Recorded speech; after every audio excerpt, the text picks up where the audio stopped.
트럼프 미국 대통령이 다보스 포럼 연설에서 그린란드를 미국 땅으로 만들겠다면서도 무력은 쓰지 않겠다고 밝혔습니다. 유럽 8개 국가에 예고했던 그린란드 관세도 부과하지 않겠다고 발표했습니다. 12.3 비상계엄은 내란이라는 법원의 첫 판단이 나왔습니다. 한덕수 전 국무총리는 징역 23년을 선고받고 법정 구속됐습니다. 김경 서울시의원이 강선 의원에게 1억 원을 건넨 혐의로 조사를 받고 있는 가운데 김 시의원이 또 다른 현역 의원에게도 금품을 건넨 의혹이 있는 것으로 확인됐습니다. 경찰은 관련 내용이 담긴 녹취를 제보받고 관련자 조사도 마친 것으로 알려졌습니다. 전남 광양에서 대형 산불로 국가소방동원령이 발령돼 밤샘 진화 작업이 펼쳐졌습니다. 부산 기장에서 발생한 산불도 계속 이어지고 있습니다. 시청자 여러분 안녕하십니까? 간밤에 트럼프 미국 대통령이 스위스 다보스 포럼에서 1시간 넘게 특별 연설을 했습니다. 예상대로 그린란드를 미국 땅으로 만들겠다는 야욕을 거침없이 드러냈는데요. 그린란드를 안전하게 지키려면 미국이 소유해야 한다면서도 군사 개입 등 무력을 쓰진 않겠다는 뜻을 처음으로 밝혔습니다. 오늘 굿모닝 MBN 첫 소식은 조성우 기자가 보도합니다. 6년 만에 스위스 다보스 포럼에 참석한 트럼프 미국 대통령이 특별 연설에 나섰습니다. 덴마크령 그린란드를 미국 땅으로 만들겠다는 의지를 다시 한번 드러냈습니다. No nation or group of nations is in any position to be able to secure Greenland other than the United States. 유럽의 각국 정상을 직접 마주한 자리에서 그린란드를 병합하겠다는 야욕을 드러내며 공개적으로 압박에 나선 겁니다. 트럼프 대통령은 전략적 국가 국제 안보를 위해 그린란드가 꼭 필요하다며 그린란드 확보에 군사력을 동원하지는 않겠다는 뜻도 처음으로 밝혔습니다. Because people thought I would use force. I don't have to use force. I don't want to use force. I won't use force. 지난 3일 기습 군사작전을 통해 마두로 베네수엘라 대통령을 체포한 이후 그린란드에도 무력 사용을 배제하지 않겠다던 기존 입장을 돌연 뒤집은 겁니다. 나토 동맹국인 덴마크를 상대로 무력을 사용할 경우 80년 나토 동맹의 균열을 불러올 것이란 우려를 의식한 발언으로 해석됩니다.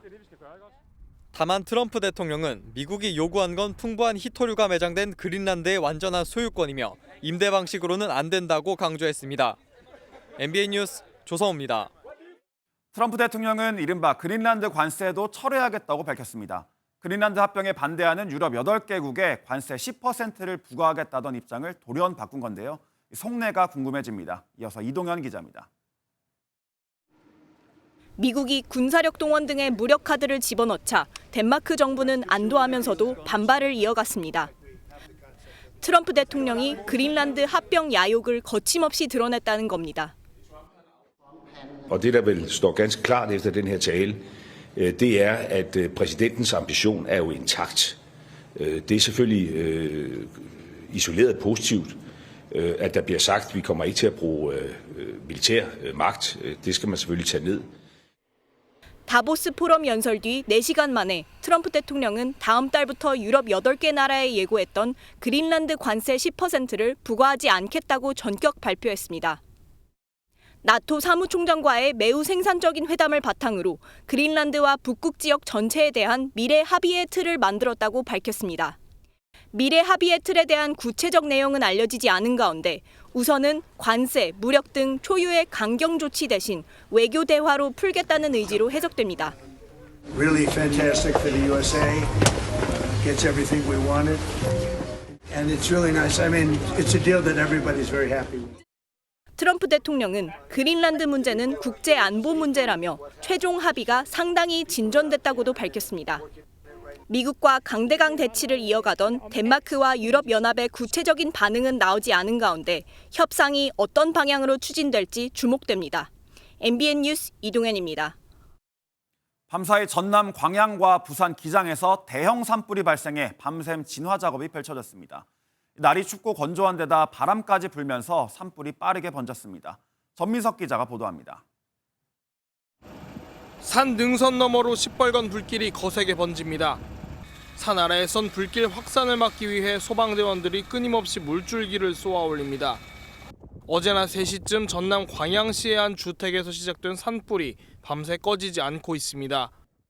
차고 건조한 날씨에 거센 바람까지 더해지면서 불이 삽시간에 산 전체로 번졌습니다.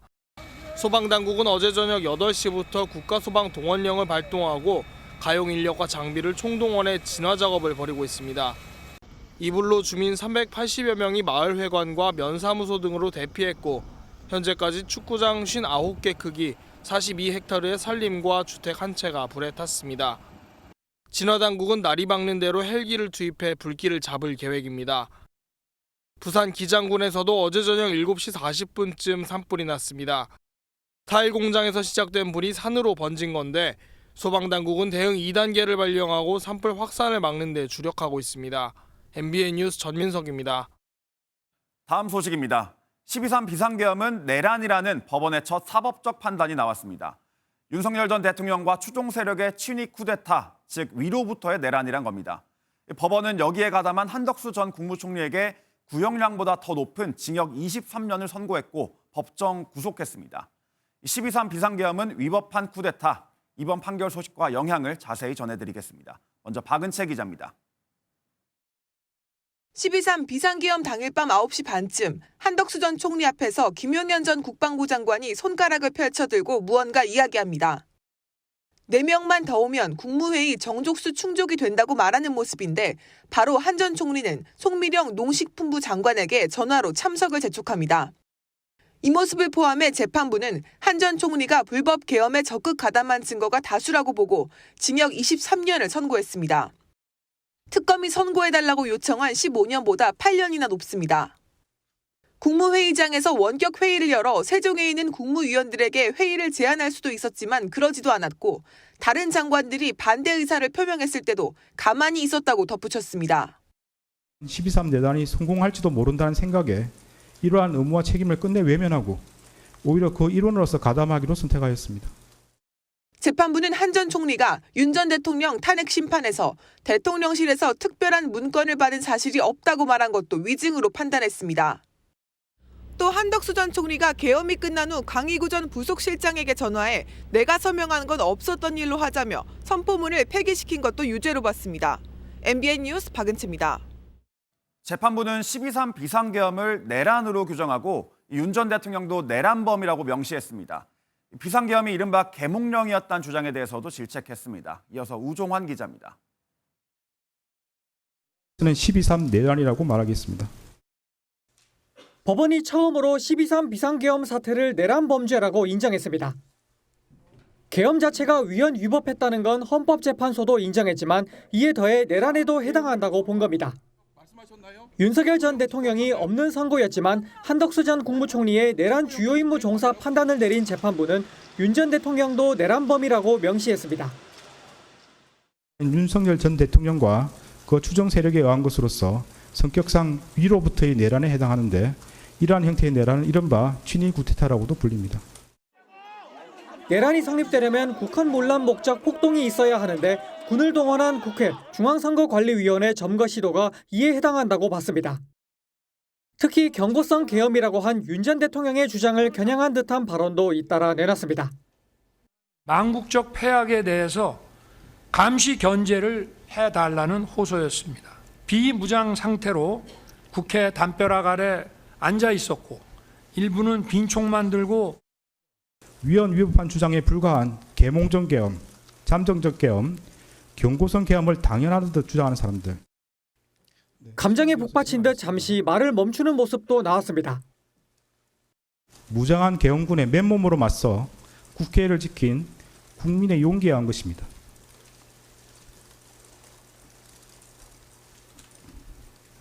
결코 12.3 내란 가담자에 의한 것이 아닙니다. 내란 주요 임무 종사 재판에서 내란이 인정된 만큼 이제 내란 우두머리 혐의 선고를 앞둔 직위원 재판부의 판단에 관심이 쏠리게 됐습니다. MBN 뉴스 우종환입니다. 한덕수 전 총리는 재판 내내 무표정한 얼굴로 선고를 지켜봤습니다.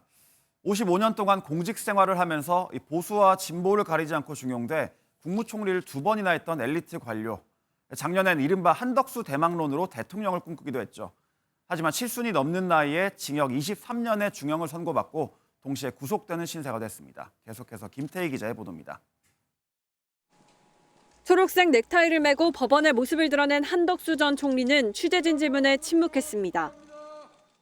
비상계엄 몰랐다 대통령 막으려고 했다 입장 그대로세요?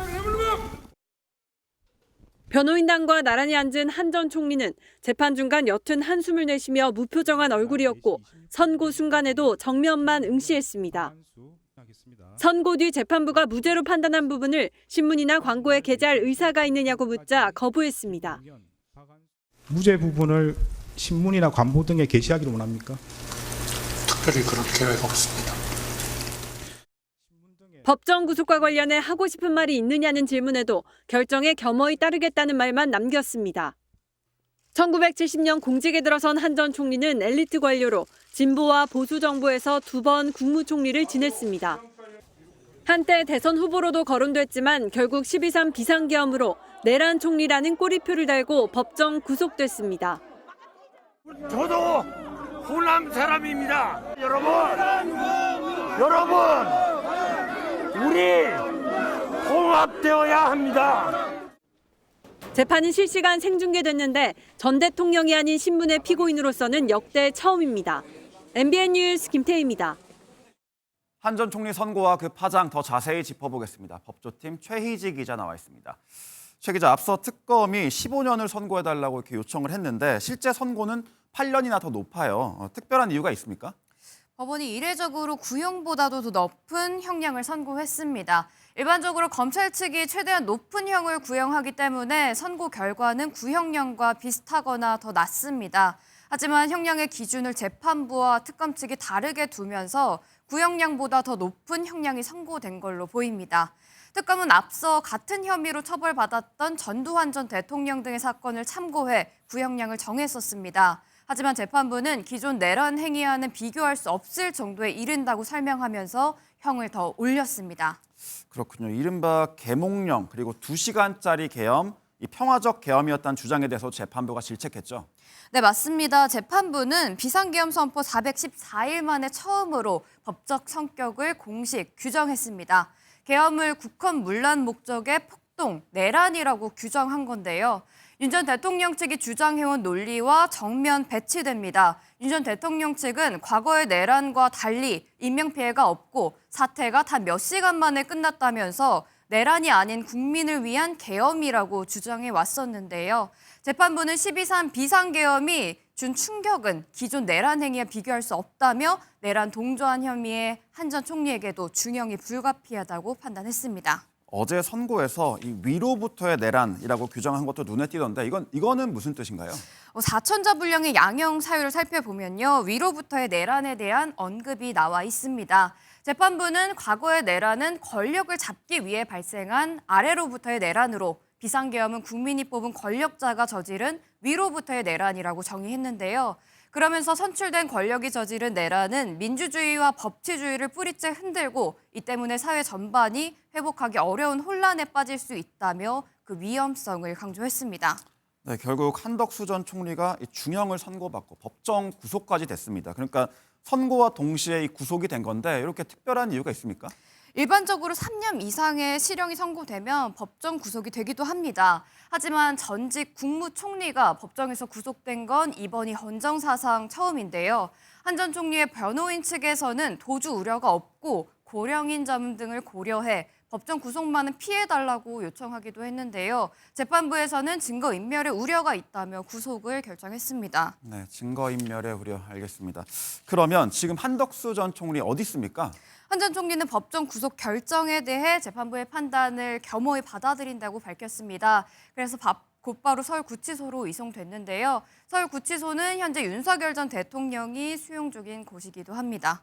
알겠습니다. 그리고 이제 윤석열 전 대통령 그리고 김용현, 이상민 전 장관 재판이 줄줄이 남아 있는데 아무래도 이번 선고가 어떤 영향을 미칠지가 최대의 관심입니다. 어떻게 보세요?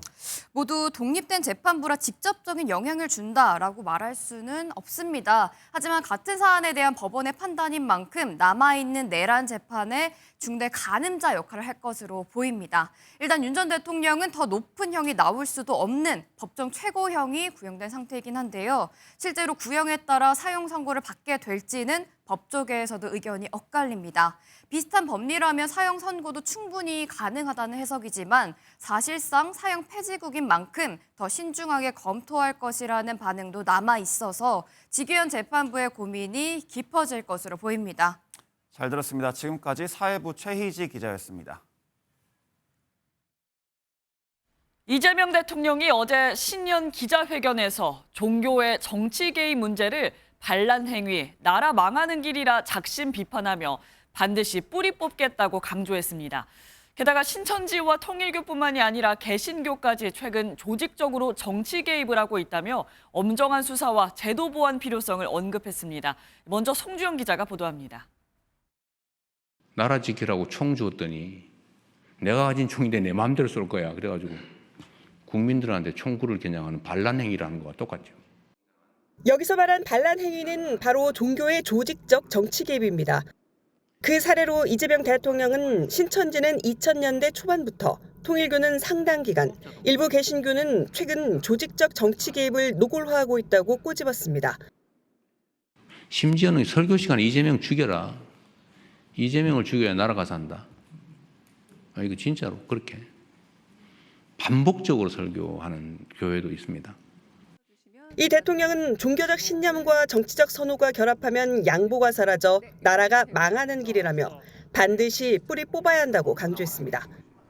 그 방식으로 엄정한 수사와 처벌 강도를 높이는 법률 보완을 제시했습니다. 현재 통일교와 신천지 등 수사 대상 종교 범위를 둘러싼 여야 견해 차이로 특검 출범이 늦어지는 원인은 야당 탓으로 돌렸습니다. 야당이 속으로는 안 하고 싶은데 겉으로만 하자고 말한다는 게 이 대통령의 생각입니다. 이런 이유로 이 대통령은 특검 합의가 될 때까지 검경에 수사 지시를 했다고 설명했습니다. 이재명 대통령이 신년 기자회견에서 정교 유착의 발본색원 의지를 드러내면서 이제 언제쯤 수사 확대와 제도 정비로 이어질지 관심이 집중되고 있습니다. MBN 뉴스 송주영입니다. 이재명 대통령은 이해훈 기획예산처 장관 후보자에 대해서도 언급했습니다. 문제가 있어 보이지만 해명을 들어봐야 한다면서 청문회 검증이 필요하다고 강조했습니다. 이어서 정태용 기자입니다. 이재명 대통령은 이해훈 후보자 거취에 대한 질문이 나오자 기다렸다는 듯 고민과 아쉬움을 드러냈습니다. 이 질문을 왜 안 하시나 했어요. 참 어렵습니다. 문제가 있어 보이긴 해요. 그러나 그에 대해서 본인의 해명도 또 들어봐야 되는 거 아닌가요? 그게 공정하죠. 그러면서도 이 후보자가 보수 진영에서 공천을 받아 국회의원에 3번 당선된 점을 근거로 검증의 현실적 한계와 야당에 대한 불만을 드러냈습니다. 자기들끼리만 알고 있는 그 정보를 가지고 마치 대부에서 나오는 배신자 처단하듯이 그래 막 우리는 모르던 걸 막 공개를 해가면서 이렇게 공격을 하면 이 대통령은 이렇게 극렬한 저항에 부딪힐 줄 몰랐다며 국민에게 이해해달라 말하긴 어렵지만 청문회 필요성은 용인해달라고 호소했습니다. 이 후보자 인사청문 보고서 채택 법정 시한이 어제 종료되면서 이 대통령이 10일 이내 청문 보고서 재송부를 요청하는 절차가 남았습니다. 여야는 이 후보자가 일부 자료를 제출한다는 전제로 내일 청문회를 열 수 있다는 관측이 나옵니다. MBN 뉴스 정태용입니다. 대북 정책에 대해 이 대통령은 저자세라는 소리가 많은데 그럼 한판 떠야 하냐라고 반문하며 그러면 경제가 망한다라고 반박했습니다. 또 북한 핵무기는 계속 늘어나고 있다며 현실을 인정하면서도 비핵화 3단계 구상도 재차 강조했습니다. 표선우 기자가 보도합니다. 코스피 상승을 위해 한반도 평화 리스크 관리의 중요성을 강조하던 이재명 대통령이 최근 무인기 사태를 언급합니다. 정부의 대북 대응을 저자세라고 지적하는 목소리가 있다며 이렇게 반박했습니다. 무슨 저자세니 뭐 이런 소리 많이 하던데 그럼 고자세를 한 방 뜰까요? 북한하고?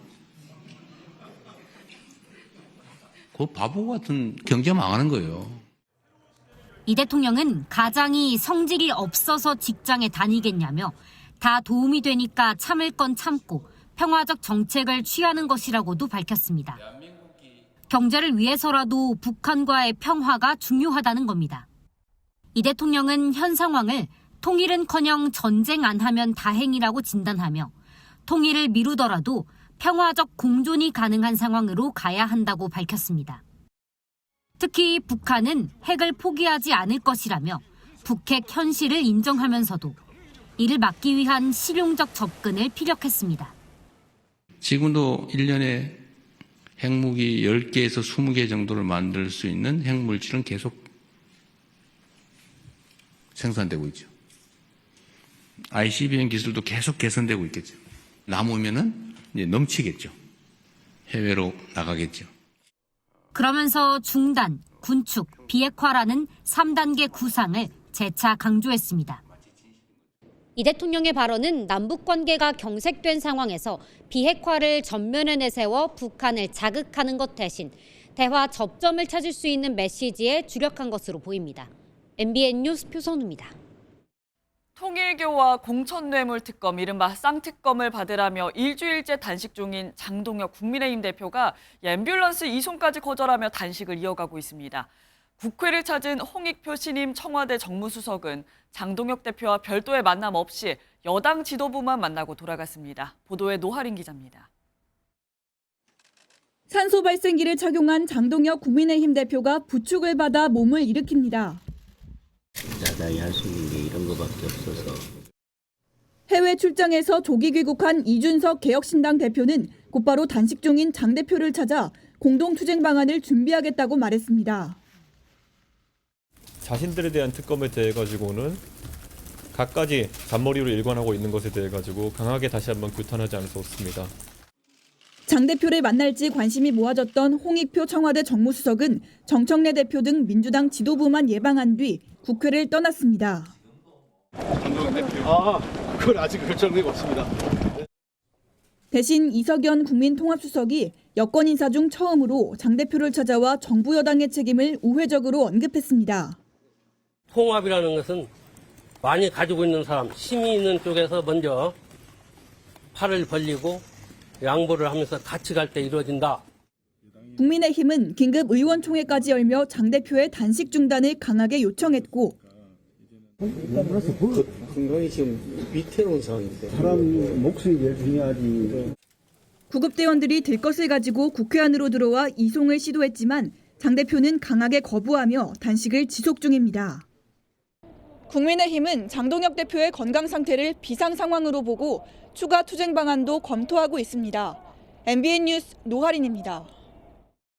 오늘은 어떤 일정이 기다리고 있을까요? 굿모닝 MBN이 엄선한 투데이 라인업을 통해 오늘의 주요 일정과 현안을 함께 살펴보겠습니다.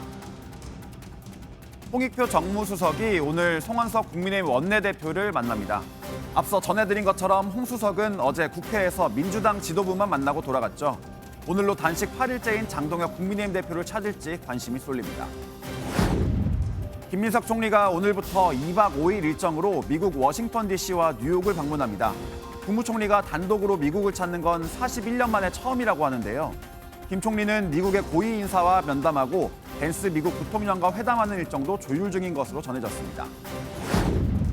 밀라노 동계올림픽에 출전하는 우리 선수들이 오늘 결단식을 갖고 선전을 다짐합니다.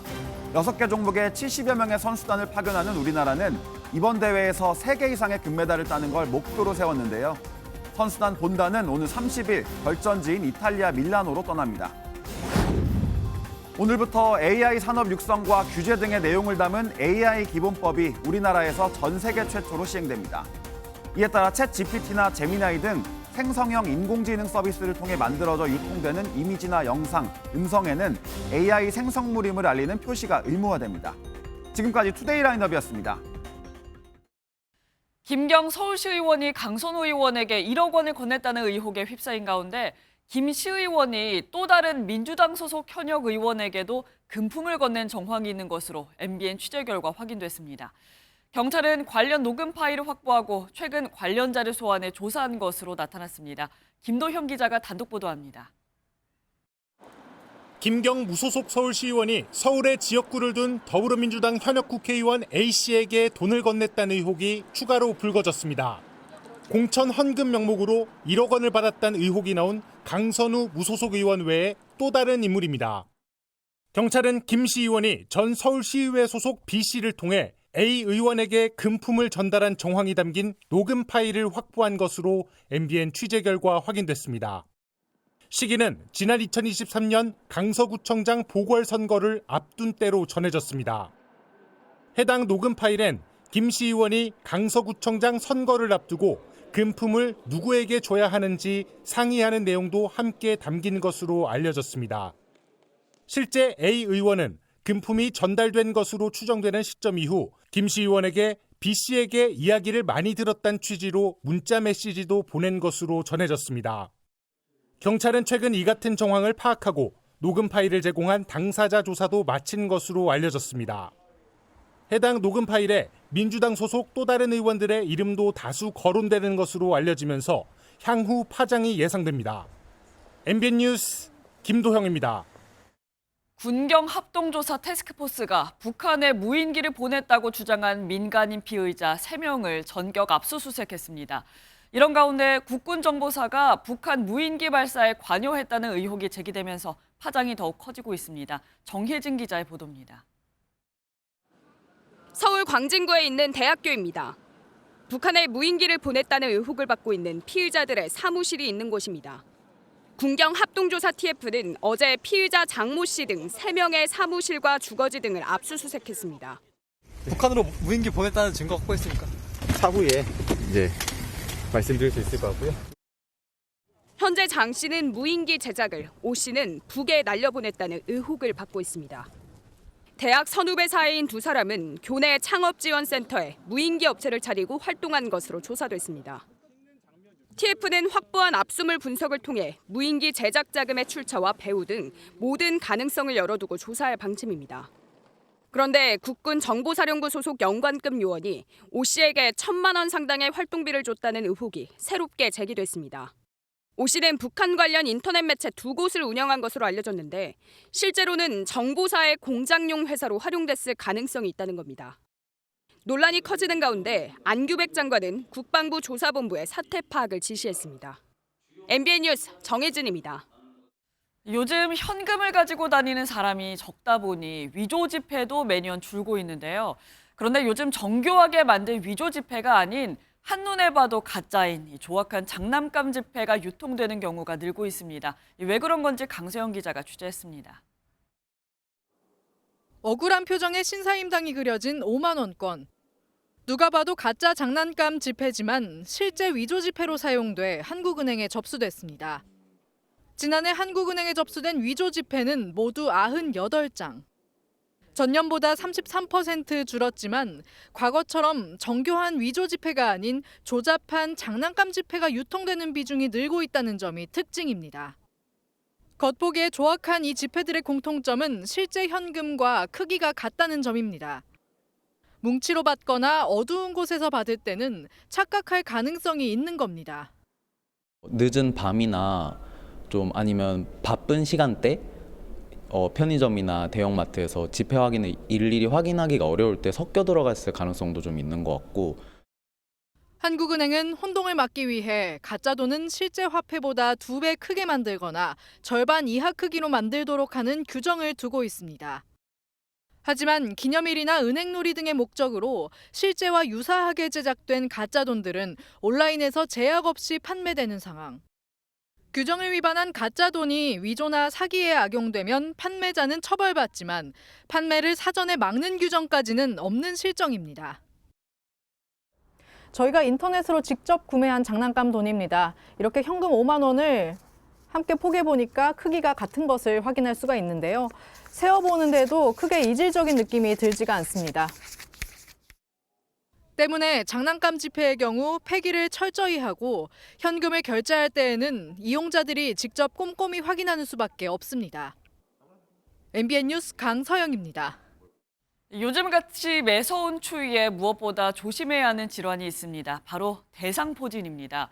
면역력이 좀 떨어졌다 싶으면 누구도 예외가 될 수 없는데요. 한번 앓았더라도 다시 재발할 수가 있어 방심은 금물입니다. 최은미 기자가 보도합니다. 피부에 붉은 수포 자국. 가려운 데서 그치지 않고 찌르는 듯 심하게는 칼로 긁는 듯한 통증이 유발됩니다. 대상포진의 전형적인 증상입니다. 계속 뭔가 바늘로 콕콕 찌르는 느낌이었어요. 가만히 있어도 그렇고 걸을 땐 더 심하고 허벅지랑 골반이랑 다리 쪽으로 계속 왔어요. 대상포진은 어릴 때 수두를 앓은 사람의 몸에 남아있던 바이러스가 면역력이 약해진 틈을 타 다시 활동하며 발생하는 질환입니다. 요즘처럼 기온이 급격하게 떨어지거나 지병이 있어서 면역 억제제를 먹고 있을 때, 과로로 면역력이 떨어질 때 나타납니다. 한 번 발생하면 최소 2주는 통증을 감수해야 하는데 전체 환자의 절반 이상이 50대와 60대입니다. 제때 치료하지 않으면 상당한 기간 통증이 사라지지 않고 후유증을 남기기 때문에 50대 이상이라면 예방접종이 필수입니다. 원래 내 몸에 항상 잠복해 있는 바이러스가 재활성화되는 이런 기전이기 때문에 언제든지 사실은 재발의 가능성은 있는 거죠. 전문가들은 대상포진 환자의 물집이 터진 부위에 접촉하면 수두에 걸릴 수 있다며 주의를 당부했습니다. 수포가 완전히 마르고 딱지가 떨어질 때까지는 가족은 물론 다른 사람과 밀접 접촉을 피하는 게 좋습니다. MBN 뉴스 최은우입니다.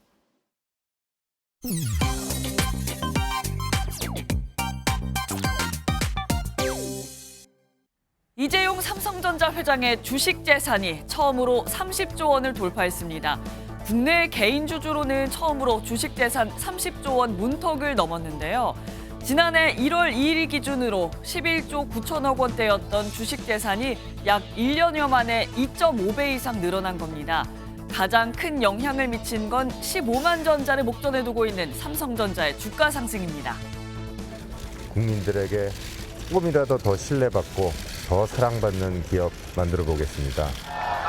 근데 왜 이렇게 아이폰이 많아요?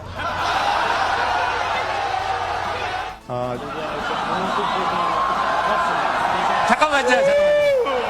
중요한 얘기고. Look at that.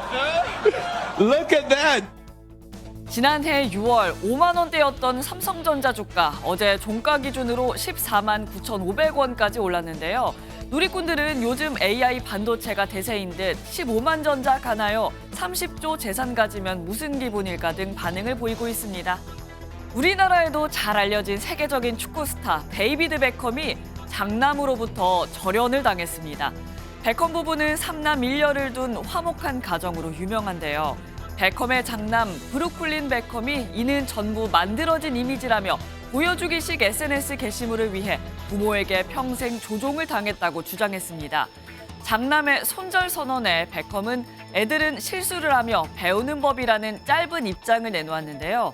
온라인에선 용기 있는 독립선언이다, 아무리 부모여도 지나친 통제는 학대일 수 있다 등 옹호의 의견과 함께 금수저로 태어나 부모 혜택을 많이 본 건 사실 아닌가, 가족 문제는 가족끼리 해결하라 등 비판이 동시에 쏟아지며 당분간 논란이 이어질 전망입니다.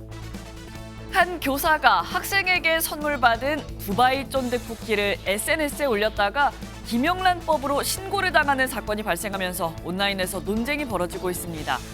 우연히 해당 게시물을 본 누리꾼이 학생이 준 간식은 금액과 상관없이 원칙적으로 금지라면서 민원을 넣은 건데요. 여기에 누리꾼들의 의견은 엇갈렸습니다. 선생님이 좋아서 드릴 수도 있지 않나, 너무 각박한 세상이다 등 신고자가 과하다는 의견과 함께 원천 차단이 맞다, SNS에 올린 선생님이 경솔했다 등 교사의 행동을 지적하는 글도 함께 올라면서 의견이 팽팽하게 맞서고 있는 상황입니다. 지금까지 인터넷 와글와글이었습니다. 지난 2022년 아베 전 일본 총리를 총으로 쏴 살해한 40대 남성이 1심에서 무기징역을 선고받았습니다. 재판부는 극히 위험하고 악질적인 범행이라며 판단 이유를 설명했습니다. 정예린 기자입니다. 지난 2022년 7월 참의원 선거를 이틀 앞두고 일본 나라현에서 유세 지원에 나섰던 아베 신조 일본 전 총리. 연설 중 갑자기 두 차례의 총성과 함께 연기가 피어올랐고 아베 전 총리는 피를 흘리며 쓰러졌습니다. 곧바로 병원으로 옮겨졌지만 심폐정지 상태로 치료를 받다가 결국 숨졌습니다. 당시 현장에서 총으로 아베 전 총리를 살해한 야마가미 데스야에 대한 1심 판결이 나왔습니다. 나라지방법원은 어제 선고 공판에서 검찰의 구형대로 45살 야마가미에게 무기징역을 선고했습니다. 재판부는 많은 사람이 모여 있는데 총을 사용한 것은 극히 위험하고 악질적인 범행이라며 선고 이유를 밝혔습니다. 변호인 측은 사실상 종교적 학대를 당한 것이 성장에 영향을 미친 만큼 20년 이하의 형이 적절하다고 주장해왔습니다. 검찰은 야마가미의 불우한 성장 과정을 부정하진 않지만 형량을 줄일 이유는 안 된다고 반박했습니다. 야마가미의 모치는 전 재산인 10억 원가량을 옛 통일교인 세계평화통일가정연합에 헌금했고 형은 스스로 목숨을 끊었습니다. 야마가미는 아베 전 총리가 통일교 관련 단체 행사에 보낸 영상을 보고 자민당과 통일교 간 유착에 아베 전 총리가 있다고 여겨 범행을 저질렀습니다. 일본에선 이 사건으로 자민당과 통일교 간 유착 의혹과 정부의 통일교 해산 명령으로 큰 논란이 일기도 했습니다. MBN 뉴스 정혜린입니다. 최근 일본에선 학교 폭력이 심각한 사회 문제가 되고 있습니다. 특히 하루가 멀다 하고 학폭 영상이 온라인에 공개되고 있는데요. 중학생이 초등학생의 목을 조르고 바다에 빠뜨리면서도 낄낄거리며 웃는 등 수위가 심한 영상에 일본이 충격에 빠졌습니다. 이 소식은 한여애 기자가 보도합니다. 흰 옷을 입은 학생이 파란 옷을 입은 다른 학생의 목을 뒤에서 휘감아 강하게 조릅니다. 그 상태로 몸을 흔들며 아찔한 괴롭힘이 이어지지만 다른 학생들은 재밌다는 듯이 깔깔거리고 웃기만 합니다. 지난해 11월 일본 오사카에서 중학생들이 초등학생을 괴롭히는 모습이 고스란히 담긴 영상이 최근 SNS에 공개된 겁니다. 또 다른 영상에서는 피해 학생을 물에 빠뜨리기까지 하는데 필사적으로 허우적거리는 모습을 지켜볼 뿐입니다.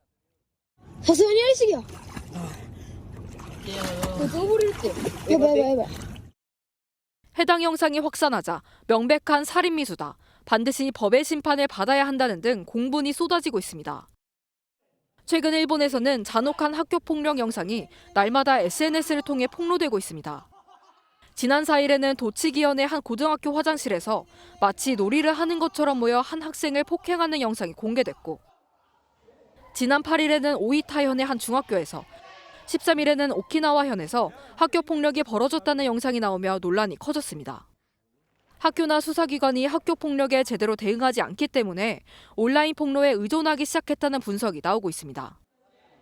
다만 해당 영상들이 확산하며 2차 피해와 함께 가해 학생들의 신상도 공개되고 있어 사적 제재로 번질 수 있다는 우려까지 제기됩니다. MBN 뉴스 한여입니다.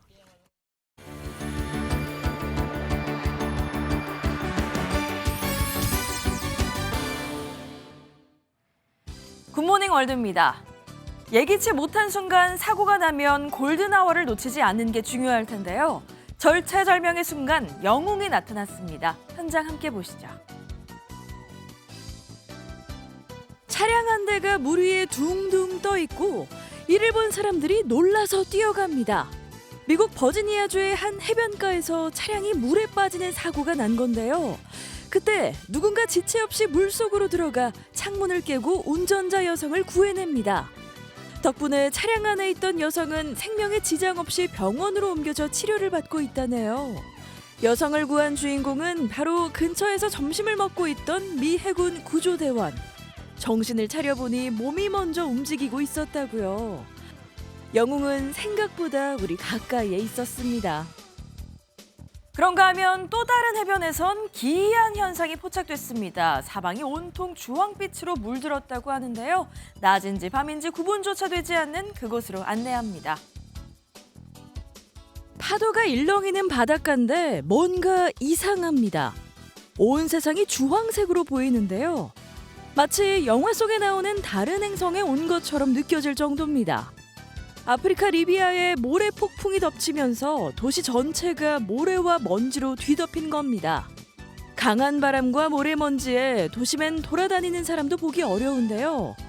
비행기도 뜰 수 없을 정도라 인근 공항의 항공편은 모두 취소됐다고 하네요. 꼬박 이틀 동안 나무에 매달려 폭풍우를 견뎌낸 길고양이가 구조됐습니다. 마을 주민들이 한마음으로 구조하고 수술 비용까지 마련했다는데요. 그 덕에 다른 동물들까지 생명을 구할 수 있었다네요. 높은 나무 꼭대기에 고양이 한 마리가 올라가 있습니다. 구조대가 내민 바구니 안으로 얌전히 들어가는데요.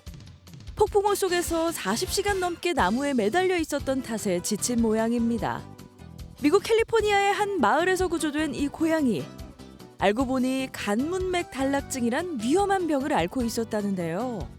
1,000만 원이 넘는 비싼 수술 비용이 문제였지만 사연을 들은 사람들의 기부 덕에 수술을 잘 마쳤다고요.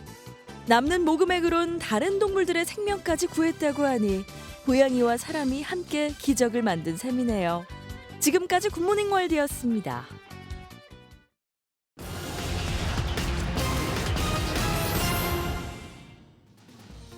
오늘 꼭 알아야 될 경제 이슈들 키워드로 짚어보겠습니다. 이 소식을 애주가들이 좋아할지 싫어할지 궁금해지는데요. 소주의 알코올 도수가 점점 낮아지고 있습니다. 롯데 칠성음료의 세로는 기존 16도에서 15.7도로 알코올 도수를 낮춰 부드러운 맛을 더했다고 하는데요. 처음엔 20도였던 처음처럼도 8차례에 걸쳐 16도까지 낮아진 바 있습니다. 현대차 시가총액이 사상 처음으로 100조 원을 돌파했습니다. 지난해 말까지만 해도 60조 원이었는데 이후 꾸준히 상승하더니 어제 종가 기준 112조 4천억 원을 기록한 겁니다.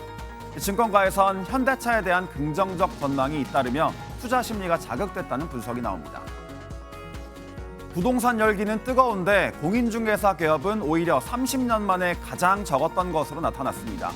지난해 신규 개업한 공인중개사는 전국 9,150명으로 외환위기 시절인 지난 1998년에 7,500여 명 이후 최소를 기록했습니다. 폐업한 공인중개사는 11,200여 명으로 신규 개업 공인중개사보다 많은 현상은 3년 가까이 이어졌습니다. 지금까지 굿모닝 경제였습니다. 부동산을 담보로 대출이 얼마나 나올지 결정하는 기준을 담보대출 비율, LTV라고 하죠. 그런데 4대 시중은행이 이걸 비슷하게 유지하려고 7,500건이나 자료를 주고받으며 담합을 한 것으로 드러났습니다. 공정위는 모두 2,700억 원의 과징금을 부과했습니다. 홍지호 기자의 보도입니다. 분양을 진행 중인 한 종합상가. 1층 한 칸 분양가는 10억 원 정도인데 절반 이상을 대출로 충당할 수 있습니다. 은행마다 나오는 금액도 크게 차이가 없습니다. 종목에 따라 임대 직접 하는 사람들은 한 60%까지 나와요. 대출이 얼마나 나오는지는 은행이 감정가의 담보대출 비율 LTV를 곱해 결정됩니다. 기업이나 소상공인들이 부동산 담보대출을 받을 때도 활용되는데 주요 은행들이 담합을 통해 이 비율을 정했던 것으로 드러났습니다. 2023년 대형은행 4곳의 평균 LTV는 50% 후반에서 60% 초반으로 비슷했는데 참여하지 않은 다른 은행들보다 평균 8.8%포인트 낮았습니다. 각 은행 실무자들은 최대 7,500건의 자료를 주고받았고 기록을 남기지 않기 위해 인쇄본을 공유했습니다. 공정위는 은행들이 이를 통해 2년간 얻은 이자 수익이 6조 8천억 원에 달한다고 밝혔습니다.